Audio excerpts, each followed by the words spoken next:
Le développement personnel. Depuis 2021, je fais des vidéos di wax ci développement personnel naka la nit mën a jugee point A dem point B naka la nit mën a tàggatee boppam ba am alal wala ba doon nit ki mu bëgg a doon ci àdduna. Mais je me suis posé une très bonne question. Depuis 2021 maa ngi def ay vidéos di wax ne su fekkee da nga bëgg a am xaalis nii ngay comporté woo jikko yi ngay yor jikko yee ngay yor mais ci weer yi ñu génn dama yeewu fajar di observer nit yi nga xamante ni dañuy dund ba dee te duñ ci génn ci seen àdduna lan moo ko waral et def leen très attention laajtewu ma lan moo ko waral comme quoi que c'est parce que duñ xëy liggéey parce que binduñu seen ay objectifs parce que amuñu ay ambition wala gëmuñu seen bopp non mais question bi ma doon poser sama bopp mooy ci seen cerveau lan moo fay daw lan moo nekk au plein fond psychologiquement nit ku dul xëy di liggéey ci li mu war a liggéey ban déréglage moo am ci cerveau su ma duggoon ci ay laboratoire di jéem a expliquer lan moo waral genre nit yooyu di am yenn comportement yi lan moo waral ñii di tekki ñii duñ tekki lan moo waral ñii di am te ñii duñ am naka lay demee ci cerveau ki nga xamante ni da ci génn ak ki nga xamante ni du ci génn nekkuma rek di laaj question naka la nit mën a tekkee naka la nit mën a réussir dama concentré wu ci nit yi nga xamante ni bind nañ ay livres di expliquer techniquement nit ki nga xamante ni du ci génn wala ki nga xam da ci génn lan mooy daw ci cerveau eh ben ci weer yi ñu génn yépp ci livre yooyu kese laa doon concentré wu pour expliquer lan moo tax nit ki mën a yeewu facilement liggéey ci àddunaam teg ay projet muy dox alors que nga gis kenn koo xamante ni moo ko gën a ñàkk moo ko ëpp ay problème mais day am fitu nelaw ba 14 heures peut-être mën nañ ko tuddee ñàkk jom su ngeen di xool vidéo yi ma daan résumé bu njëkk peut-être mën ngeen ko tuddee nit koo xamante ni buggul dara ci àddunaam mais nit kooku ñuy tuddee ñàkk jom wala ku buggul dara ci àddunaam mais lan mooy xew ci cerveau ak lan la def ba cerveau demee noonu ba mu am fitu du doxalee noonu alors que mu ngi dund lu méttee métti ci àddunaam ci xalaat yooyu kese laa doon xalaat ci weer yi ñu génn et ça m'a fait découvrir plein de livres ci àdduna bi yoo xamante ni je pense que su ma toogul woon xalaatee noonu pour jéem a étudier lan mooy cause bi au fond du ma mës a découvrir livre yooyu et livre bi ñuy résumé tey ça fait partie ci livre yooyu ma lire ci weer yi ñu génn.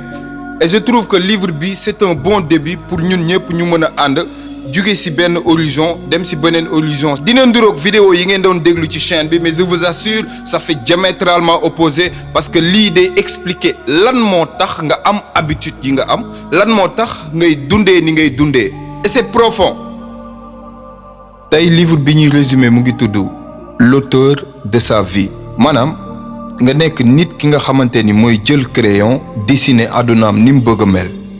si dégg-dégg nii rek lu simple la parce que probablement yàgg ngeen dégg may wax yu mel noonu ci chaîne bi mais je vous assure que gëj naa lire livre bu ma impressionné comme livre bii en fait ça m'a fait comprendre que xam-xam kenn mënul xam lépp parce que man damay lire livre bi di sentir ni en fait ndeke man xamuma dara si biir livre bi tey di nga si découvrir que ni ndekete yow mën nga toog ne man sama àdduna nii laa bëgg mu mel ba pare réussir ko ci biir livre bi tey di nga ci découvrir que ni ndekete man façon bi may xalaatee mooy décider nan la sama àdduna war a mel ak nan la warul mel. Y a une grande différence ak livre yi ngeen daan déglu ci chaîne bi peut-être phrase yi ma njëkk a wax tàmm ngeen di dégg ma koy wax mais cette fois-ci en fait beneen niveau la. di nga ci découvrir que ni sa cerveau à condition sa mental bàyyi ko mu doxal. di nga trouver solution yi gën a meilleur ci sa àdduna ak problème bu mu mënti doon c'est impressionnant ci biir livre bi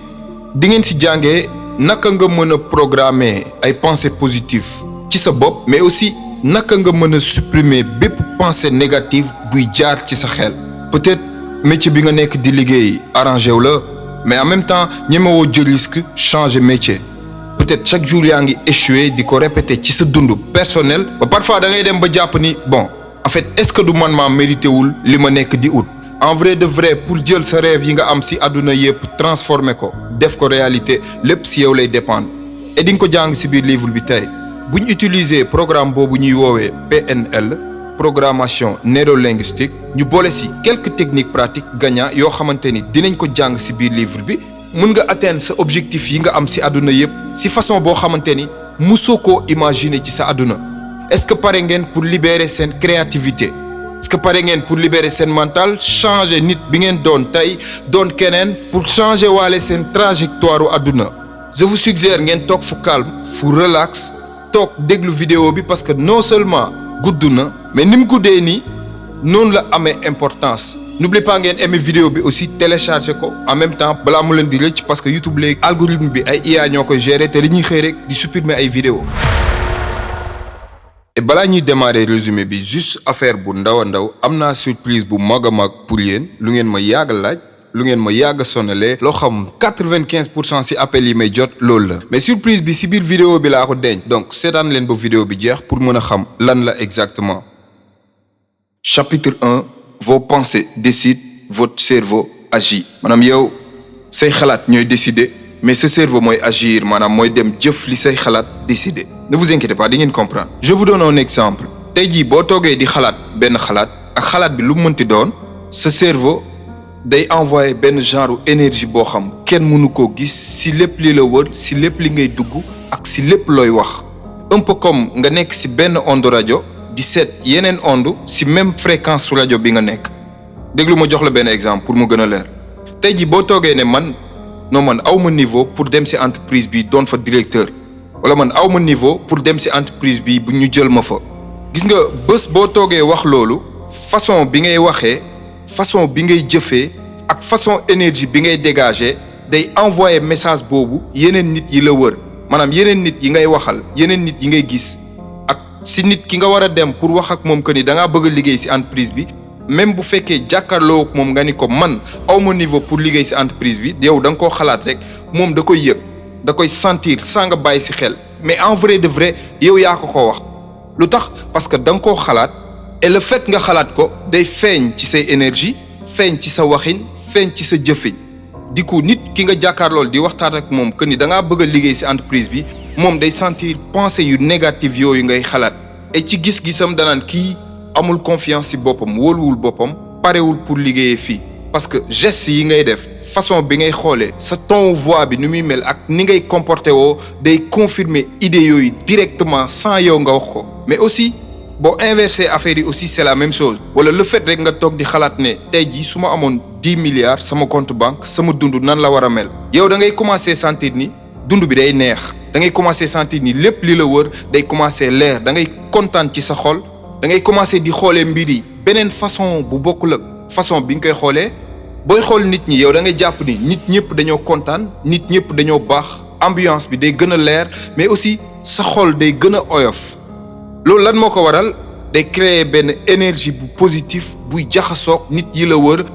buy jaxasoog sa environnement. Je vous donne un exemple par exemple probablement kenn ku nekk si ñun mës nga am benn xarit bu ñëw di la expliquer benn événement bu xewoon fenn mais façon bi mu koy expliquer soit bu fekkee événement bi day ñëw di la ko expliquer ak excité di yuuxu di tëb di dal yow ngay dem ba commencer sentir moom li mu lay expliquer day dem ba mel ni yow li muy expliquer yaa ngi fa woon. lu tax parce que façon bi mu la ko doon expliquer en même temps mu ngi doon dégager benn énergie positive boo xam mënoo ko gis mais ça se mélange ak yow. Si c'est la raison pour laquelle aussi parfois nga dajeeg benn nit ngeen waxtaan 2 minutes mu dem yow ci sa xel nga ni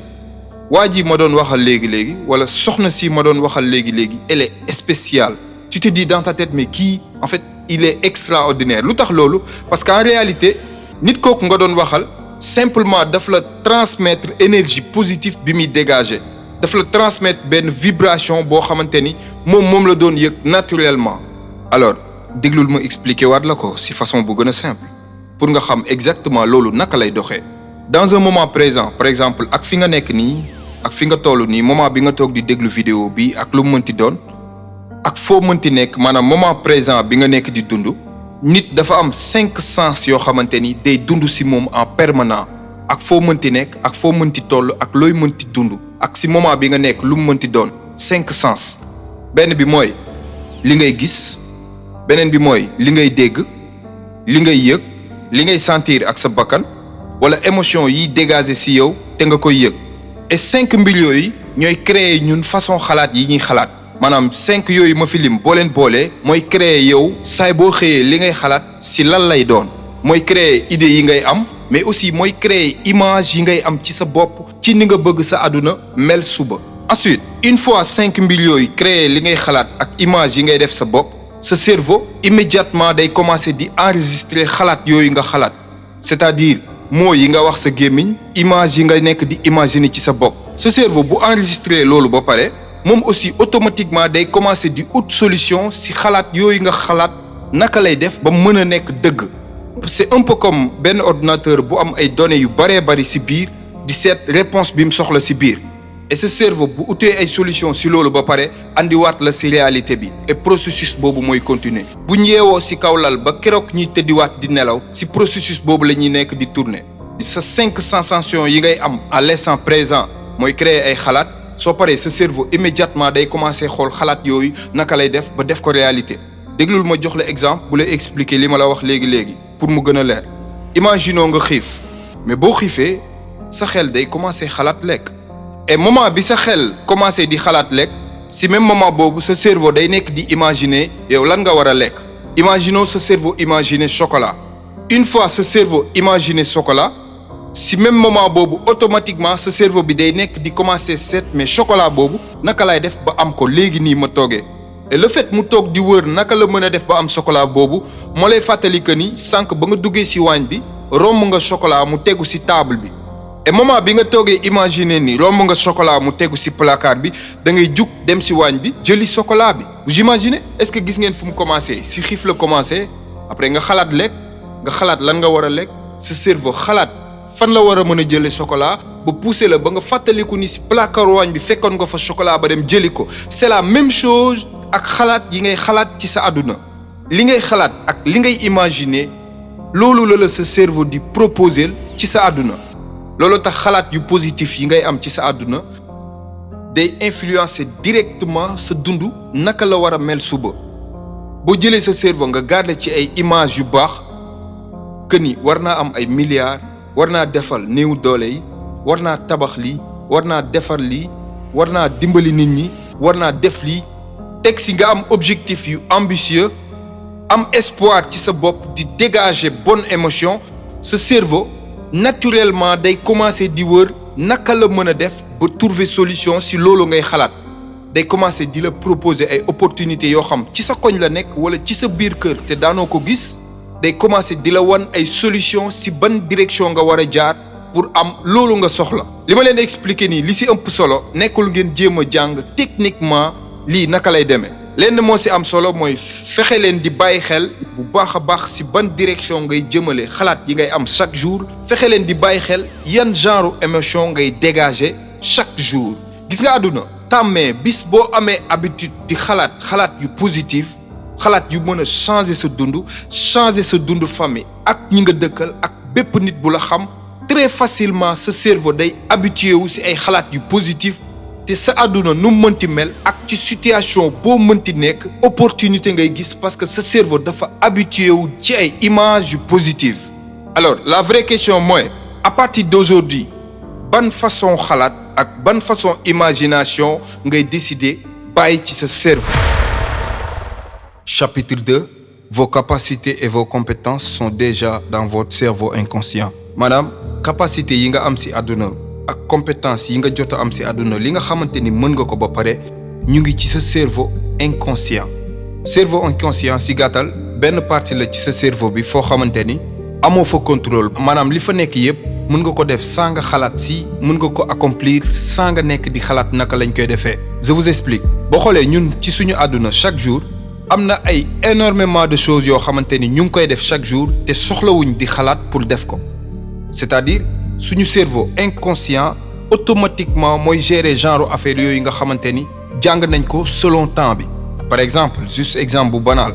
mën nga dugg sa néeg bi lëndëm crise nga xam fan la contact lampe bi nekk. mën nga toog di waxtaan ak nit en même temps nga toog di lasser say dàll. mais aussi mën nga mën football aussi di football wala nga mën benn sport ak lu mënti doon saa nga nekk di xalaat ci bépp mouvement boo war a def. par exemple mën nga yeewu sa néeg jug lal bi dem brosu sangu ba génn alors que moment bi ngay def loolu yëpp sa xel nekkul woon ci brosse bi nekkul woon ci lal bi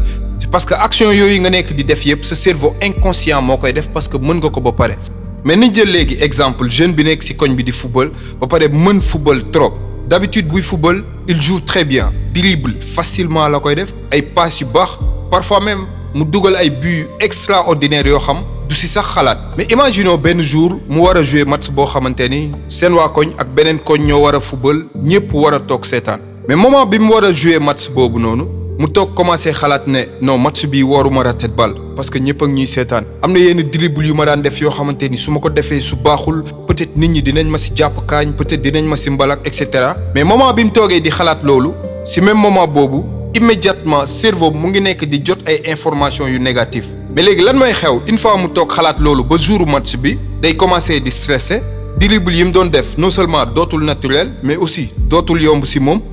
ay passes yu yomb da koy raté mu nekk si terrain bi mel ni ku réer en réalité ku mën football la talent am demul lépp a ngi fi eh ben vrai problème bi mooy que stress bi mu teg boppam ak ragal bi ak pression bi moo empêché cerveau inconscient am mu def liggéeyam comme ni mu waree et c'est souvent pareil dans la vraie vie même ñun ci suñu dund boo xoolee buñ commencé jël benn mbir boo xamante ni mën nga sax nelaw di ko def mais bés ñëw nga war a def mbir boobu ci ay kanamu centaines et des centaines de personnes nga nekk di ci xalaataat da ngay dem ba yow dootul naturel en fait li nga mën doo ko mën a génne lu tax parce que yow yaa jël ay pensées yu négatives dugal ko ci sa bopp bi souvent et très souvent da ngeen di dégg nit ñi di ko wax sax parfois da ngay dégg nit mu ni man su ma nit ñi di xool du ma mën a def lii wala man su ma nit ñi di xool du ma mën a liggéey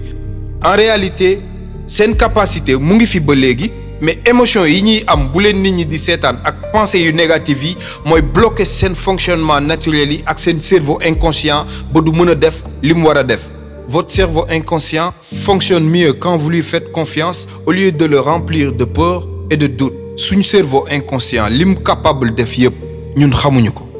Il possède déjà beaucoup de capacités si côté réflexe si côté ut ay solution pour aider ñu si problème yi ñu am ci àdduna si côté ut ay solution pour aider ñu réussir accomplir li ñu bëgg a def si àdduna mais moom pour que mu mën a liggéey correctement il faut que ñu koy envoyer ay messages yu leer à travers xalaat yi ñuy xalaat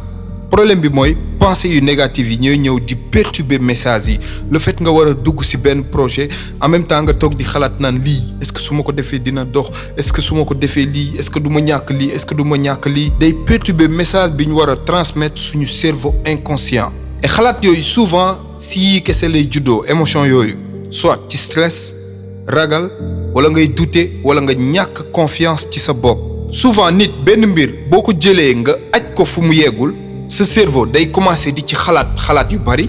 da ngay commencer di tiit di analyser bëgg a contrôler lépp loolu mooy dem ba bloquer technique yi nga ci amoon ak talent bi nga ci amoon pour def ko parfois les gars je vous dis faut simplement nga am vision bu leer ci fi nga bëgg a jëm am confiance ci capacité yi nga am li nga mën gëm sa bopp ba pare nga bàyyi sa cerveau mu liggéey calmement car souvent et très souvent nit ñi li leen di bloquer nekkul ñàkk capacité biñ ko ñàkk mais ñàkk confiance en soi biñ ñàkk ci seen bopp moo leen di xañ lu baree bari ci seen àdduna. Chapitre 3. Les pensées négatives sont à l'origine de ce qui ne fonctionne pas dans votre vie. maanaam pensées négatives yi ngay am ci sa àdduna souvent et très souvent lépp lu doxul ci sa àdduna ñoom ñoo tax. Je vous explique li ngay xalaat ci sa xel chaque jour day influencer lu baree bari ci façon bi ngay xoolee àdduna bi ak ci façon bi ngay dundeek nit ñi ak ci façon bi ngay jëfee en quelque sorte ce cerveau li ngay répéter ci sa esprit chaque jour di ko répéter moom ci loolu lay basé wu pour programmer boppam. Disons chaque jour boo toogee di xalaat ne non man damay échouer lii capable lu ma ko def je pense pas que lii mën naa koo def alors ci façon boobu ngay agir di ko xalaatee say émotions ak say décisions ci même direction boobu la ñuy suivre mais parfois problème bi du nekk seulement pensée négative ak pensée positive parfois problème bi day nekk que ni sa cerveau bi li nga koy laaj xamu ko c'est un peu comme nga bëggoon defar téléphone dem jëndi marteau ne téléphone nga ci bëgg a defar lu tax doo defar téléphone parce que du marteau la ñuy defaree téléphone ma jox leen beneen exemple imaginer tey nga bëggoon modifier benn photo pour mu gën a rafet au lieu nga dem jël logiciel yi nga xamante ni dañ leen defar pour modifier ay photo nga dem télécharger logiciel boo xamante ni dañ ko defar uniquement pour traiter ay textes eh ben photo bi nga bëgg a defar du baax pas parce que nit ki ko bëgg a defar moo nul mais c'est parce que logiciel bi nga bëgg a defaree photo defaruñ ko pour muy defar photo cerveau nit aussi à peu près ci façon boobu lay fonctionner par exemple imaginons nga bëggoon làkk chinois facilement nga toog sa néeg di imaginer di waxtaan ak ay chinois tranquille mais loolu nga nekk di imaginer sa cerveau mënu koo def immédiatement lu tax parce que langue chinois boobu jàngale goo ko sa cerveau parce que information boobu nekkagul ci sa base de données du coup moment bi ngay essayer waxtaan ak chinois après ba nga essayer visualiser loolu ba pare sa cerveau lii la lay njëkk a wax demal nga jàngi chinois ba pare et une fois nga jàng chinois si moment boobu la sa cerveau di mën a jël connaissance bu bees boobu pour utiliser ko naturellement àdduna à peu près beaucoup de choses si façon boobu la ñuy fonctionner parfois li nga gën a soxla si àdduna nekkul motivation nekkul nit yokk la doole wala nga déglu vidéo Tekki for Life wala nga woozoo téléphone pour waxtaan ak moom pour nekkaat non parfois li nga gën a soxla sa àdduna c'est juste nga dem jàngiwaat beneen compétence bu bees jàngiwaat beneen façon de communication bu bees beneen façon de xalaat bu bokkul ak bi nga doon xalaatee mais lan moo tax nit ñi souvent ñuy am problème pour def loolu pour jàngi lu bees c'est parce que mbir yi kese ñoo leen di bloquer émotions yi ñuy am souvenirs yi naqar yi ñu amoon ragal bi wala blessure du passé yi ñu amoon wala idées yu négatives yi wala faux croyances yi ngeen def ci seen bopp yi surtout ça souvent damay gis nit waxtaan ak moom dans la vraie vie ma déglu ko mu wax ba pare et je sais directement que kii benn faux croyance bu mu am ci boppam depuis ba mu nekkee xale ba léegi moo tax àddunaam mel nii mu mel ba tey toutes ces choses peuvent empêcher votre cerveau de fonctionner calmement et clairement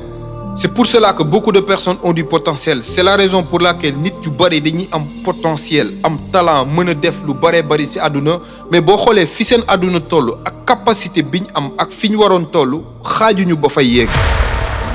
alors balaa ñuy kon ne dama leen di wax surprise bi bu fekkee seetaan nga vidéo ba fii probablement résumé tey bi intéressé na la parce que seetaan nga ba 17 minutes mais li ci gën a neex mooy que am naa surprise pour yéen pour 30 personnes seulement lu ngeen ma yàgg a sonalee lu ngeen ma yàgg a toppee Zo dama bëgg coaching privé ak yow ñu waxtaan ci samay projet ñu waxtaan ci li may dugg nga teg ma ci axe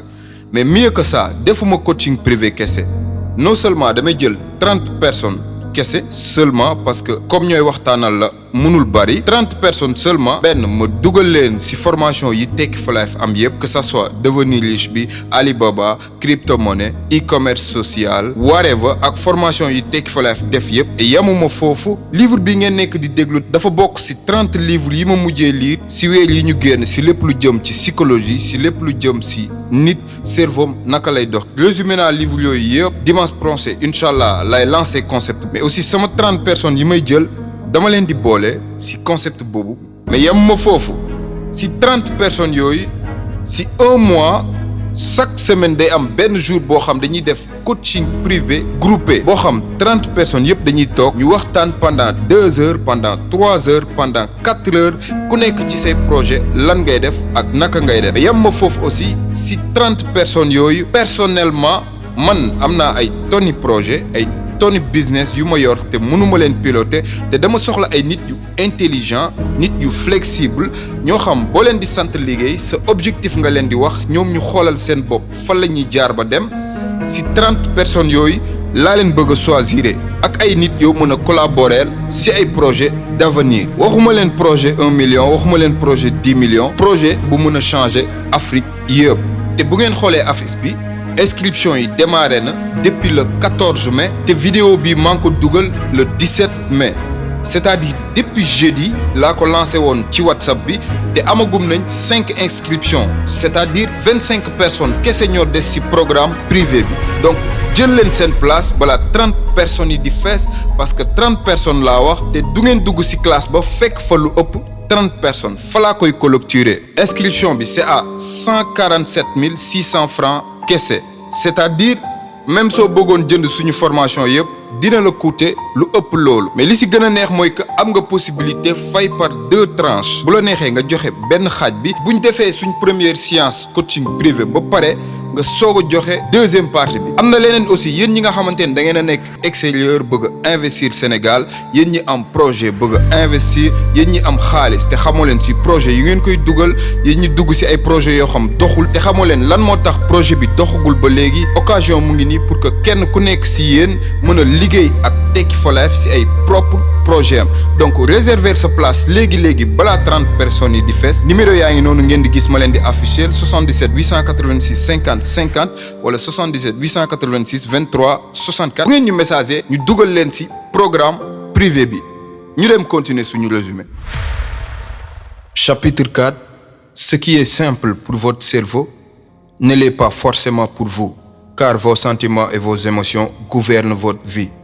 Maanaam li yomb si yow pour nga def ko peut-être nekkul noonu la yombee ci sa cerveau parce que ñun nit sentiments yi ñuy am ak émotions yi ñuy yëg mooy diriger suñu àdduna. àdduna su amee benn mbir boo xamante ni day laal lépp lu jëm ci sentiment wala émotion souvent lu jafe lay doon pour nga dal ba mën a arrière xool lan moo xew ci sa esprit. Par exemple imaginez benn nit boo xamante ni saay bu duggee ci relation amoureux échec la ci jële day dem ba ci biir ñu bàyyi ko wala mu dem ba ci biir ay problèmes yoo xamul fu mu jógee yàq relation bi. Souvent genre nit yooyu mën nañ commencer toog di laaj seen bopp ne mais man pourquoi saay su ma duggee ci affaire mbëggeel man maa ciy souffrir wala mais man est-ce que sax mën naa nekk ci relation ba am ci mbégte. Parce que à force muy souffrir day dem ba triste day dem ba stressé wu day dem ba nekk ci benn dépression. Du coup mën na commencer di essayer di xalaat ay xalaat yu positif di jéem a visualiser bonheuram di jéem a gëmloo boppam que ni un jour lépp dina baax. Mais malgré loolu yëpp muy def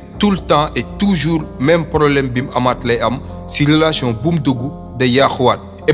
pourquoi? Parce que parfois peut-être problème bi c'est beaucoup plus profond que ça. Parfois problème bi mën na nekk peut-être inconsciemment yaa jàngal sa cerveau ay mauvaises habitudes émotionnelles sans que nga yëg ko. te loolu noonu mën na jóge ci façon yar bi la seen waa kër yar mën na jóge ci façon bi nga gisee seen waa kër doon dundee mbëggeel mën na jóge ci expérience yu njëkk yi nga daan am mën na jóge ci idées yi ñu doon répété ci sa bopp ba ngay nekkee xale ba ni nga nekkee mag. Par exemple boo jëlee benn nit boo xamante ni moom famille bi mu juddoo fi mu màggee yaroo fa durant enfance am yëpp couple yi mu daan gis seen kër wala couple yi mu daan gis ay magam wala ay papam yëpp doon ko dund souvent ay couple yuy souffrir la ay couple yoo xam ci xuloo la ñuy dëkk ci séparation tey kii jël ay bagaasam ñibbi wala muy dégg ay genre phrase comme ñun suñ famille yëpp amul kenn ku ci am relation boo xamante ni yaag sa jabar wala yaag sa copain duré na yenn at yi. Souvent problème yi mën na jóge ci mauvaise habitude émotionnelle yooyu nga xam ñun ñoo ko jàngal suñu cerveau sans ñu yëg ko. et loolu noonu boo ci màggee ci environnement boobu noonu sa cerveau mën na dem ba jàpp ni loolu mooy normal ba jàpp ni relation noonu la war a demee et yow sans nga bëgg ko sans nit ki jël intention ce qui veut dire ci relation boo mënti dugg comportement yu négatif yooyu ngay andi ba relation bi yàqu. Souvent problème bi du jóge ci yow nit ki en tant que tel souvent et très souvent li waral loolu mooy simple façon bi ngay xalaatee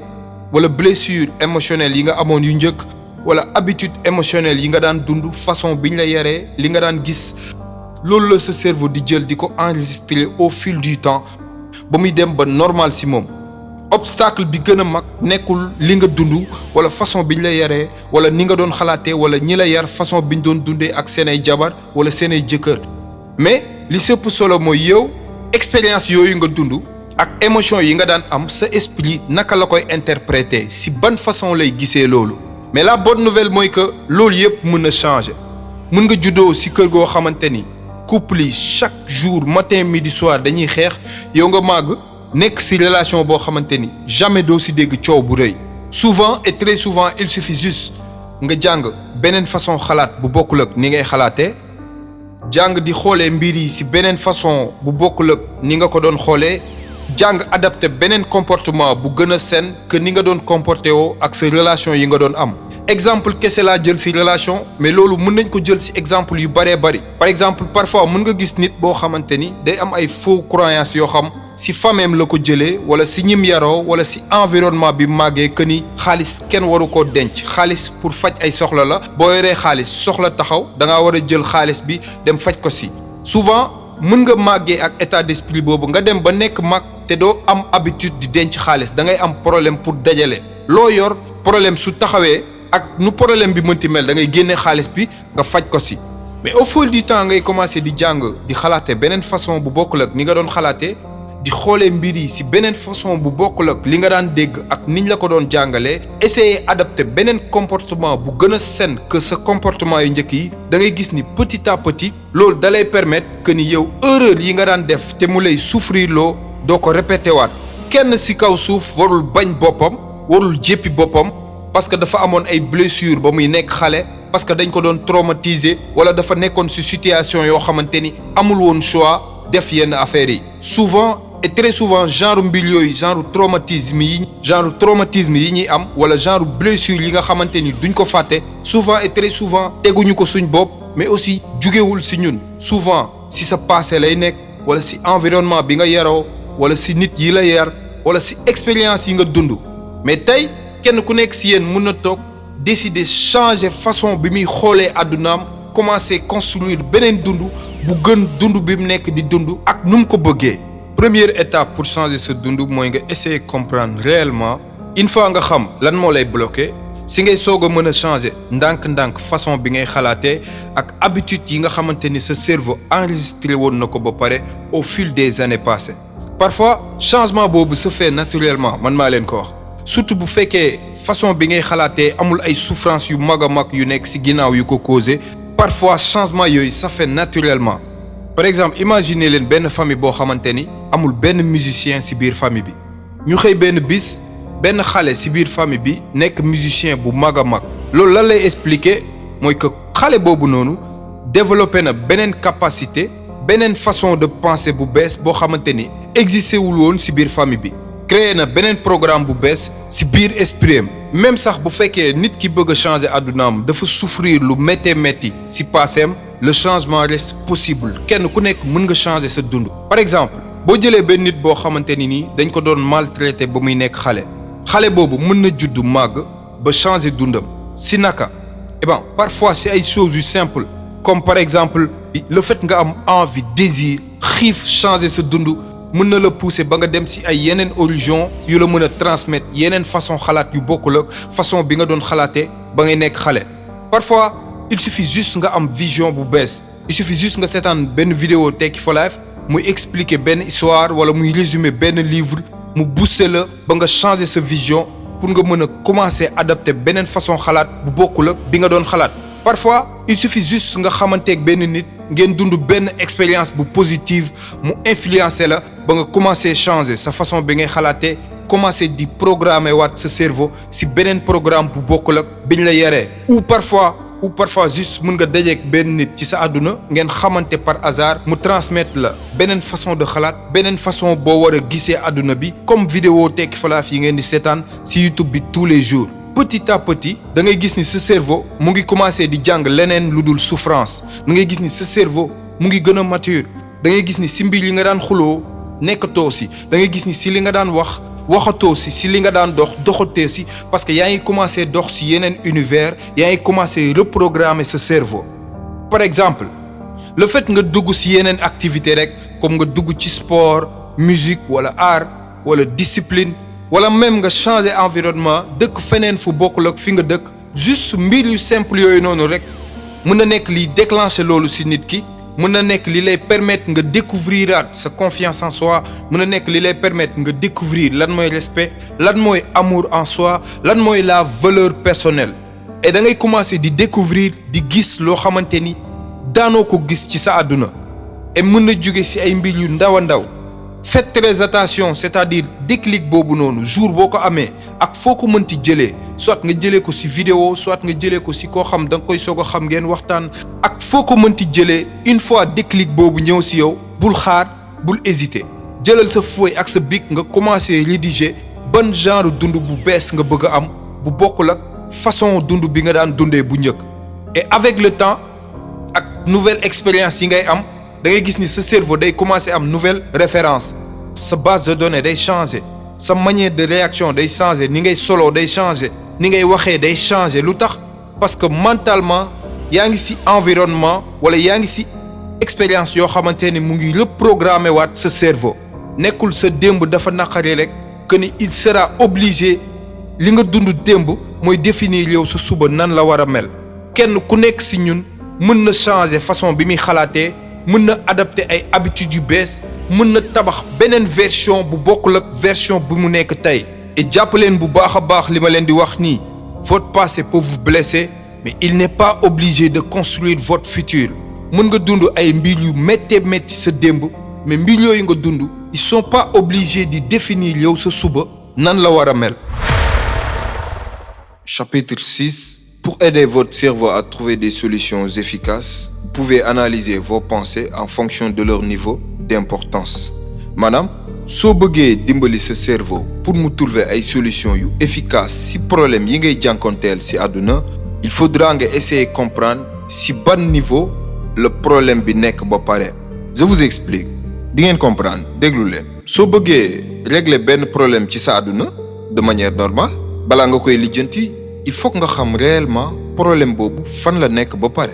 et très souvent nit ñi problème yi ñuy am ci àdduna que ça soit problème bu mu mënti nekk dañuy jéem a essayer di ko résoudre au mauvais endroit. du coup malgré effort yi ñuy def yëpp pour tàqali ko problème yi leen di dal ci àdduna que ça soit ñàkk xaalis que ça soit xbet que ça soit nga accro ci jeu hasard yi. en vrai de vrai malgré effort yi ñuy def yëpp pour lijjanti problème yooyu dara du sotti. Albert Einstein da doon wax naan on ne peut pas résoudre un problème au même niveau qu'il a été créé. moom li mu bëggoon expliquer foofu tout simplement mooy que problème soo ko bëggee régler da ngay xalaatee ci niveau bu gën a kawe niveau biñ créé problème bi pour nga mën koo résoudre. ne vous inquiétez pas bu fekkee comprendre go ba léegi di nga comprendre déglul. cela veut dire que nit soo bëggee avancer ci sa àdduna parfois il faut nga xool fu gën a kawe fi sa blocage nekk. et pour régler problème boobu dañuy utiliser li ñuy woowee pyramide de Dilt bi nga xamante ni 6 niveaux la comporté. chapitre bii mooy sama chapitre préféré ci livre bi je trouve que c'est extraordinaire en fait. je vous explique 6 niveaux moo nekk ci pyramide boobu. niveau numéro 1 ñu ngi koy woowee environnement maanaam foo nekk. environnement ça veut dire lépp li la wër ci àdduna sa entourage que ce soit nit yi nga xamanteel que ce soit lieu bi ngay fréquenter koñ bi ngay dund dëkk bi nga dëkk ci ambiance bi nga nekk ci condition yi ngay liggéey wala nit yi nga àndal loolu yëpp boo leen boolee mooy environnement mooy niveau numéro 1. parfois problème bi gën a mag bi ngeen am ci àdduna nekkul le fait da ngeen a mënul wuti xaalis wala da ngeen a mënul yeewu fajar wala da ngeen a am problème pour ut ay clients wala et cetera. parfois seen problème bi gën a mag ci àdduna mooy seen entourage seen environnement. je vous donne un exemple. parfois da ngay dem ci benn kër nga fekk fa 6 xale mais ci biir 6 xale yooyu da nga fay fekk kenn koo xamante ni mënul concentré wu ci bruit alors que kër gi mu dëkk tout le temps day bari bruit xale yaa ngi jooy fii ñii ni ngi yuuxu fii sauf que c'est très dommage nga juddoo Afrique ci côté boobu parce que fii dañoo jàpp ni ñëpp même direction lañ war a jël ñëpp dañoo war a nduroo li kii mën kee war na koo def ñëpp ci même exercice lañ leen di évoluer ci même environnement alors que àdduna du loolu kenn nduroowul ñi dañoo xees ñi ñuul ñi gàtt ñi njool comme ni ma ko waxee woon ci sama vidéo yi njëkk yi. Cristiano Ronaldo soo bëggee xam li mu mën ci terrain de football nga koy dugal mënoo ko yóbbu ci làmb ba pour xam ay compétences am. jën soo bëggee xam li mu mën dëgg-dëgg doo ko teg ci terrain de football ci biir ndox nga koy dugal mais c'est très dommage. et très souvent problème yi ñuy am ci environnement bi la ma yeggale bu jëlee benn xale boo xam ci kër moom mënul concentrer wu ci bruit alors que kër gi mu nekk dafa bari bruit résultat mën nañ observer que ni à l'école note yi muy am day commencer di baisser et loolu solution bi gën a simple pour régler problème mu xale boobu mooy nga aménager ko benn environnement boo xamante ni calme na tranquille na dina fa mën a toog di xalaat di liggéey pour améliorer ay notam. le fait nga changer environnement bi nga nekk rek ça change déjà beaucoup de choses et jàpp leen bu baax pour résoudre niveau 1 bii ñuy woowee l'environnement solution bi ci niveau 2 nga koy fekk.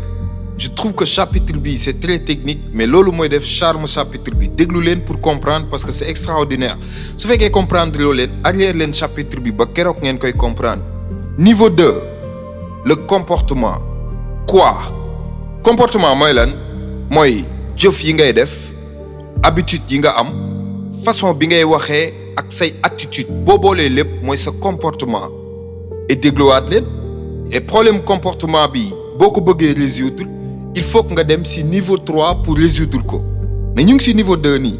ça explique li Einstein wax problème kenn mënu koo régler ci niveau biñ ko créé foog nga dem ci niveau bi gën a kawe. du coup chaque niveau damay expliquer problème bi mais chaque problème bu ma expliquer ci benn niveau bi ci topp mooy résoudre niveau précédent bi. vous ne voyez pas que ça c'est magnifique. moi je trouve que chapitre bi c'est extraordinaire en fait. par exemple boo jëlee benn jaaykat boo xamante ni nii day am ay problème pour jaay ay produits exemple ma xool ko et je sais très bien que kii problème am bi gën a mag mooy que en fait xamul produit bi mu yor mais aussi xamul nu muy jaayee ma dugal ko ci formation bu baax si je prends l'exemple de formation e-commerce social bi ñuy def bi lay permettre nga jaay sa bépp produit boo bëgg a jaay ci àdduna ci réseaux sociaux yi ak produit bu mu mënti doon mais après une bonne formation tu vois que jaaykat bi il est plus à l'aise pour exprimer produit bi muy jaay mais aussi il est plus à l'aise pour mieux vendre produit bi lan nga mën a jàng foofu c'est-à-dire problème bi si comportement bi mu amoon ak connaissance yi mu doon utiliser moo nekkoon si problème boobu mais problème boobu pour me résoudre ko si niveau 3 bi laa utiliser niveau 3 bi mooy la capacité comment et ça serait très dommage ngeen seetaan vidéo ba mu jeex te comprendre loo leen chapitre bii arrière leen ko ba keroog ngeen di comprendre parce que c'est hyper important c'est dommage podcast la bu doon vidéo peut-être dinañ ko illustrer ba mu gën a leer mais expliquer naa leen niveau 1 expliquer naa leen niveau 2 mais niveau bu nekk niveau bi ci topp mooy résoudre benn bi par exemple niveau 1 niveau 2 moo koy résoudre niveau 2 niveau 3 moo koy résoudre niveau 3 niveau 4 moo koy résoudre ñu wàcc ci niveau 3 léegi les capacités comme ni ma leen ko waxee comment capacité mooy bépp compétence boo am ak lépp loo mën ci àdduna pour def ko mais je vous rappelle bu fekkee da ngaa am problème mu capacité problème mu compétence yow sa problème niveau 4 moo koy résoudre te ñëwaguñ fa ñu ngi fay ñëw léegi ñu ngi ci niveau 3 parfois nit mën na dugg ci benn affaire ci àdduna échouer ci simplement parce que jàngagul méthode bu baax biñ koy defee parfois ma gis ay nit ñuy def ay affaires yoo xamante ni nii moi je sais très bien que kii lu mu nekk di def nii il suffit juste jàng benn compétence bu ndaw wala mu jënd benn formation qui coûte parfois même formation yi ñu soxla da nga koy romb ci internet bi qui coûte ay 5000 ay 2000 3000 mais simple compétence bu ndaw boobu mu jàngul moo ko empêché mu am li mu bëgg a am ci àdduna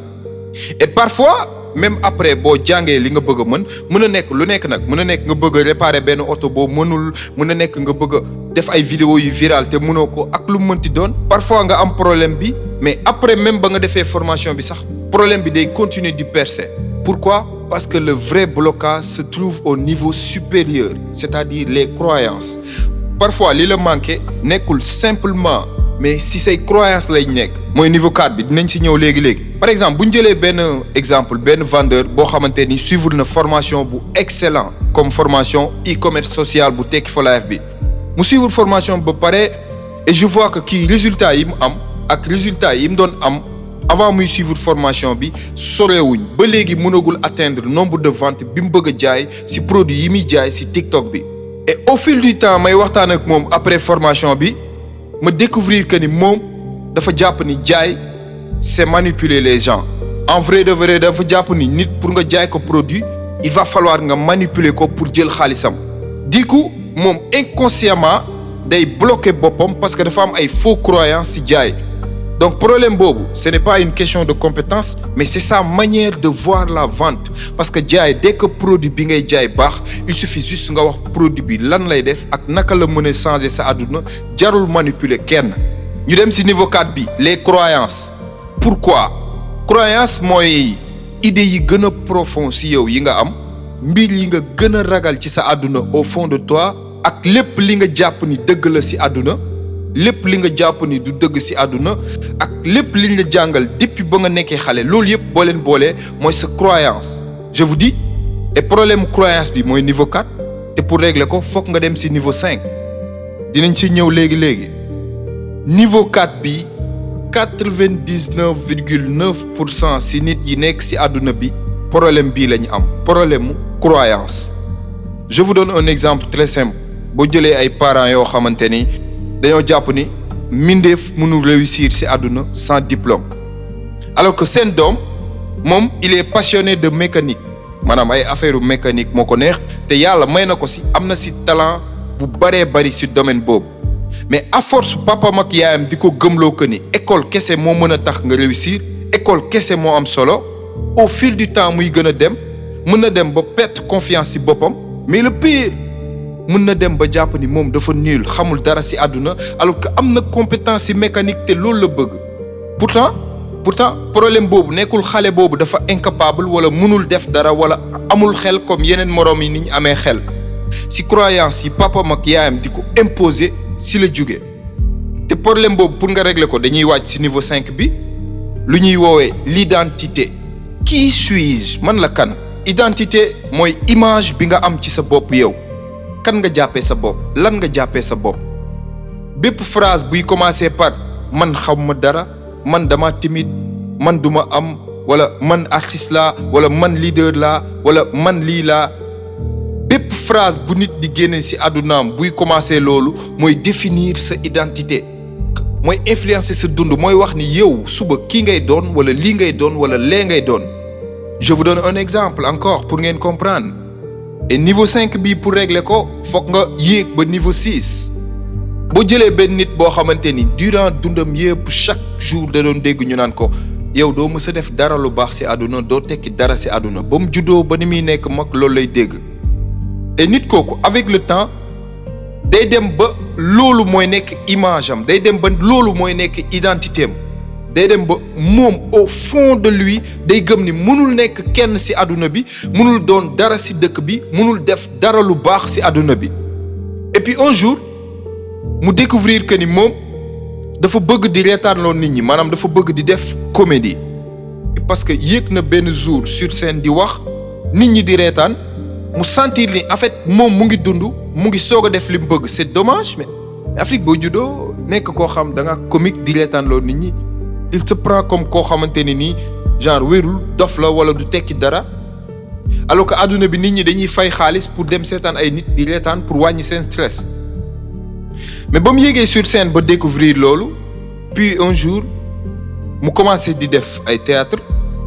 di fréquenter ay nit yu nekk ci domaine boobu. au fil du temps muy commencé di changer vision bi mu am ci boppam ndànk-ndànk.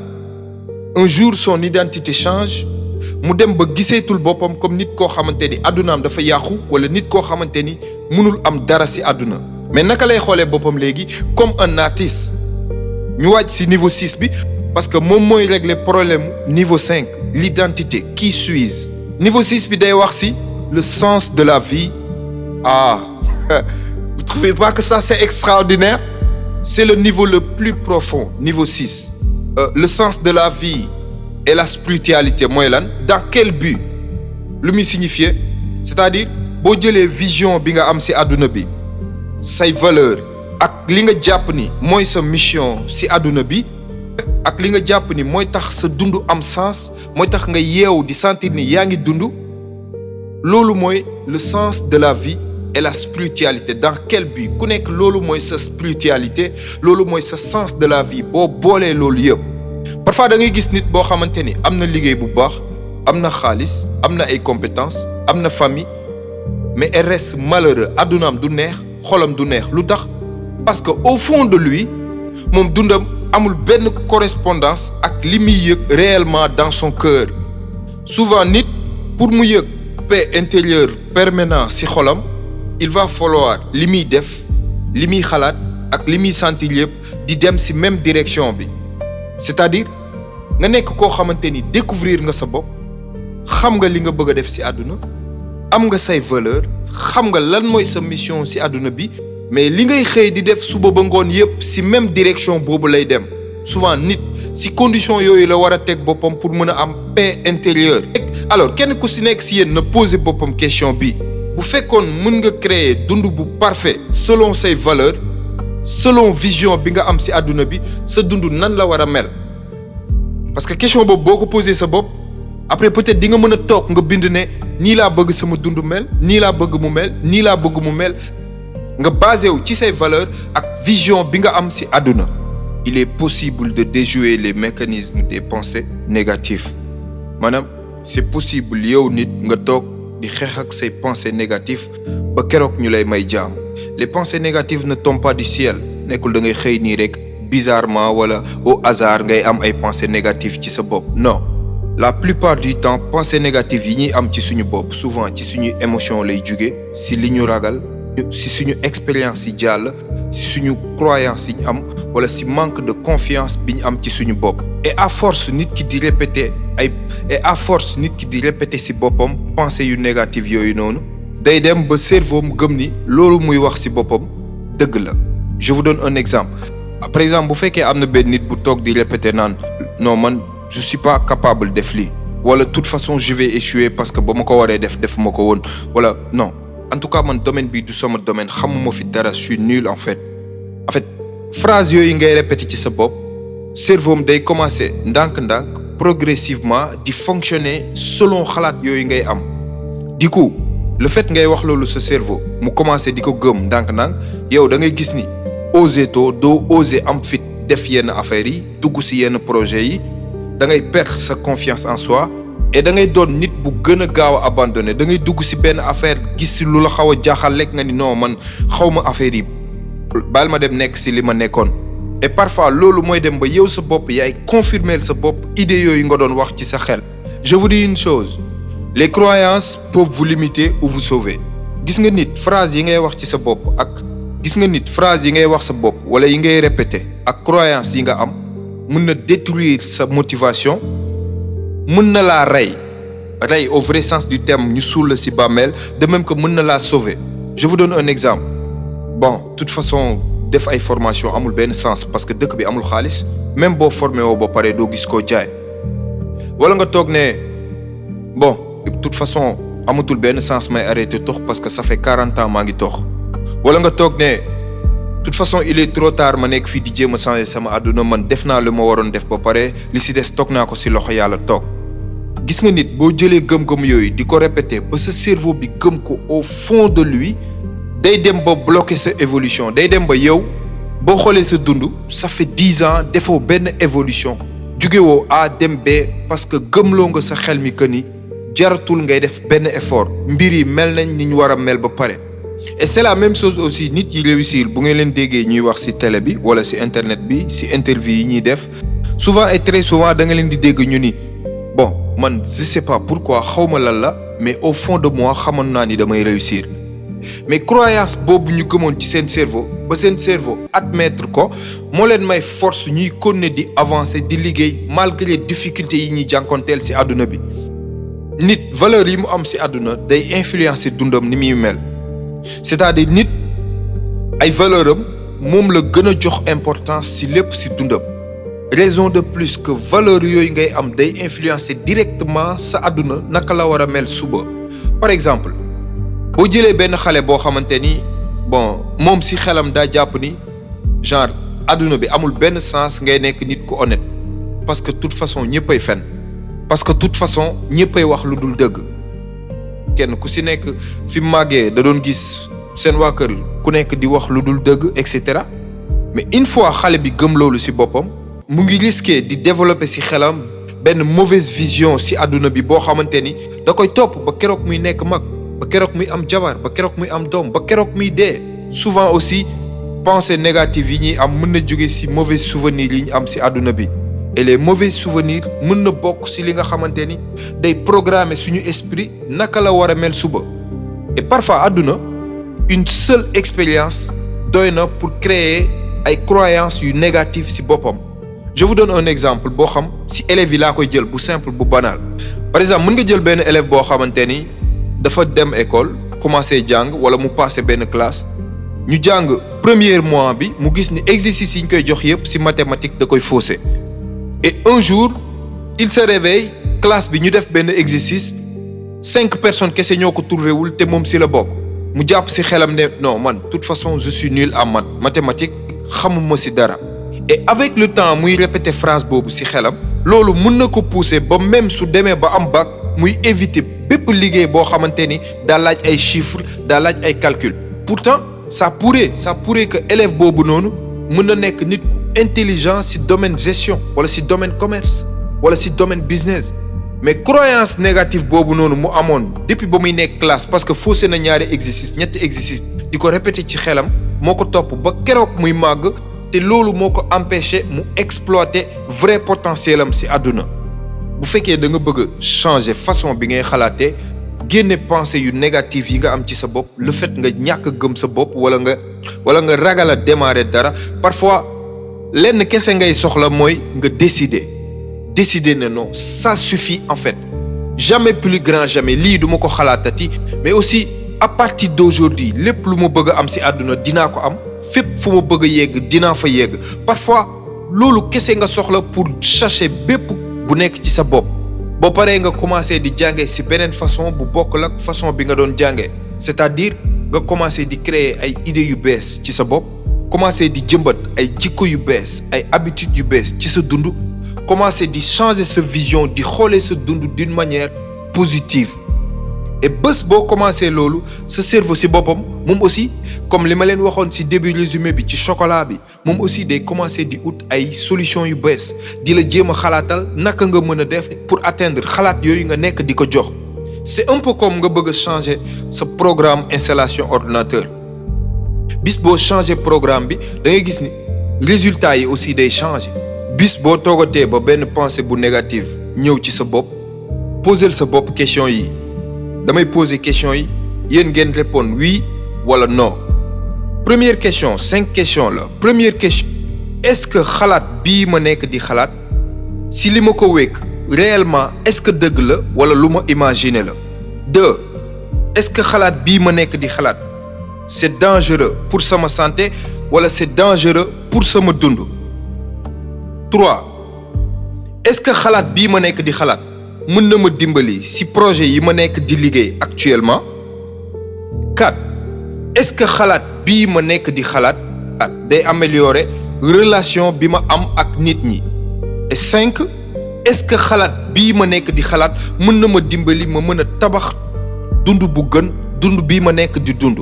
bu fekkee la plupart ci question yi ma la posé noo nga wax ci sa xel, alors xalaat boobu nga nekk di xalaat mérité wul place bi nga ko jox ci sa cerveau. 7e et dernier chapitre,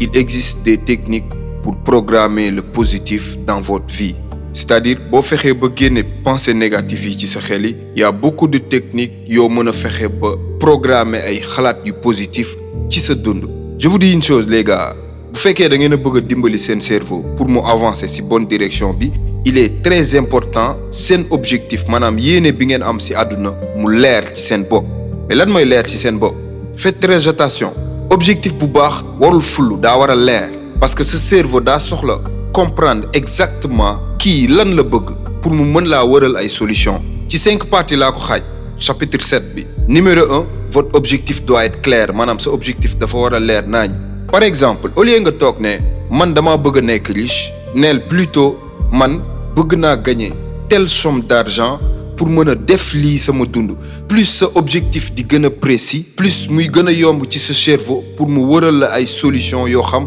moom nga soxla. bu ngeen xamee li ngeen bëgg ba pare ba mu leer naññ, ngeen commencé di imaginer résultats yi. commencé leen di imaginer seen dund bi ngeen war a dund su ngeen atteindre objectif bi naka la war a mel. commencé leen di sentir seen bopp ci dund boobu. et man maa la ko wax, bés boo defee loolu di nga gis sa dund commencé di changer. li ci ëpp solo mooy nga essayer créer benn émotion bu fort autour de tes objectifs. Ces objectifs da nga ko war a xalaat sa yaram bi di fet-feti. Ces objectifs da nga ko war a xalaat sa xol di neex. nga def comme si am nga ko ba pare. Numéro 2, votre objectif doit être réaliste. am na lépp mën a nekk ci àdduna, mais nit objectif bi ngay fixé dafa war a réaliste. Je vous dis une chose, ce cerveau lu puissant la, lu ama am doole la, mooy ordinateur bi gën a puissant ci àdduna bi. mais il ne peut pas faire des miracles impossibles du jour au lendemain. Par exemple, nit mënul jóge 130 kilos ba 75 kilos ci 2 semaines. Ça c'est pas réaliste. Mais nit mën na di perdre poids progressivement ndànk-ndànk ba keroog mu yegg 75 kilos ci kaw objectif bi raisonnable, mais aussi mu nekk lu atteignable. Quand un objectif semble possible, votre cerveau, gis nga objectif bi nga fixé su demee ba raisonnable, facilement, très facilement, ce cerveau day trouver énergie ak motivation bi nga soxla pour nga atteindre objectif bi. Numéro 3, objectif doit être personnel. am na ñoo xamante ni li ñuy xëy di ko wër suba ba ngoon choisiruñ ko, li ñuy xëy di wër suba ba ngoon bugguñu ci dara. dañ koy def parce que seen ndijaay moo leen ko wax, wala dañ koy def parce que seen yaay moo leen ko forcer, wala seen papa moo leen ko forcer. àdduna doxewul noonu. Votre objectif doit avoir du sens pour vous. Objectif yi nga am ci sa àdduna dafa war a am sens pour yow. àdduna nag bu fekkee da ngay def benn affaire uniquement parce que da ngaa bëgg a neex nit ñi wala da ngaa bëgg nit ñi gis la wala parce que sa yaay moo la ko sant wala sa papa moo la ko obligé eh ben man maa la ko wax noppalul vous risquez de perdre rapidement votre motivation gis nga si loolu ngay dugg motivation bi nga si àndal du bari et pourcentage bi nga am pour atteindre objectif boobu lu néew la. Je vous donne un exemple bu fekkee ne dafa am benn jeune boo xamante ni dafa bëgg a nekk avocat seulement parce que papa moo ko forcé pour mu nekk avocat gis nga kooku ba même su demee ba nekk avocat bay fayeku weer xolam du neex parce que lim nekk di def bëgg ko après si lan ngay mujj du jour au jour da ngay frustré wu mais aussi yaay gën a malheureux si àdduna bi parce que li ngay def bëggoo ko même su fekkee dañ la ciy fay ay millions. Par contre bu fekkee objectif bi nga fixé si yow la jugee sa bëgg-bëgg la sa envie la chaque jour da ngay am motivation pour atteindre objectif bi parce que yow yaa ko choisir.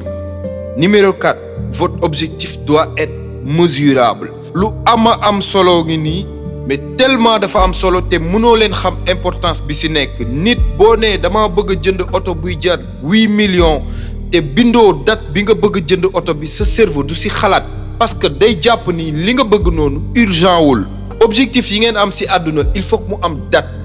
il faut nga ni lii ma bëgg a am si weer bii laa ko bëgg si tant de mois si tant d'années nga bind ko sa cerveau xam ni lii balaa at bii di ñëw wala balaa weer bi di yegsi war naa ut solution pour nga atteindre loolu bu la neexee mën nga bàyyi sa cerveau liggéey yi si des parce que une fois sa objectif leer nga arrêté di stressé wu lu bari parce que xam nga li nga bëgg kañ la war a ñëw xam nga li nga bëgg kañ nga ko fixé ak ban jour nga ko fixé te yaa ngi siy liggéey te yaa ngi mesurer sa progression chaque semaine wala chaque mois. di nga arrêté di jéem a contrôler lépp parce que am nga objectif te xam nga ni lii kese moo la ñor leneen li si des amagoo jotam te fixé goo objectif bi te xalaatoo goo si.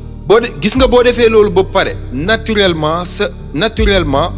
sa cerveau day commencer di remarquer opportunité yi nekk sa koñ di remarquer idées yi nga daan gis te doo si bàyyi xel di remarquer solution yi di remarquer ay nit yoo xamante ni yàgg nga leen gis te musoo xam ni kii mën na laa jàppale pour nga atteindre say objectifs sa cerveau day commencer di gis ay yoon yoo xam yow auparavant musoo koo gis musoo xam ni fii sax yoon la pour atteindre objectif bi nga bëgg si àdduna. et li ma leen di wax nii c'est tellement important te du magie mais c'est extraordinaire et en psychologie mën nañ leen ko expliquer jusqu'au plus petit détail. gis nga une fois ce cerveau xam exactement yow lan nga koy wërloo ak lan nga soxla il devient beaucoup plus attentif si mbir yi nga xamante ni mën na laa jàppale wala mën na laa dimbali pour nga atteindre ses objectifs da ngay commencer di gis ni dara du la rëcc parce que ce cerveau lépp lu la mën a jàppale pour nga atteindre loolu nga fixé da si vigilant. alors maintenant poser sa bopp question bii man lan ak nan laa bëgg sama àdduna mel. conclusion fi may tëjee mooy vous pouvez changer la direction de votre vie kenn ku nekk si ñun mën na changer direction wu àddunaam mësul wees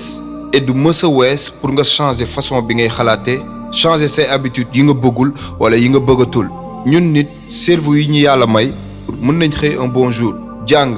di xoolee àdduna bi beneen façon bu bokkul ak façon biñ ko doon xoolee mën nañ xëy un bon jour jàng yeneen comportement yu bokkul ak yi ñu yoroon ut yeneen croyance yu bokkul ak croyance yi ñu yore. l'idée principale ici mooy nga jéem a comprendre que ni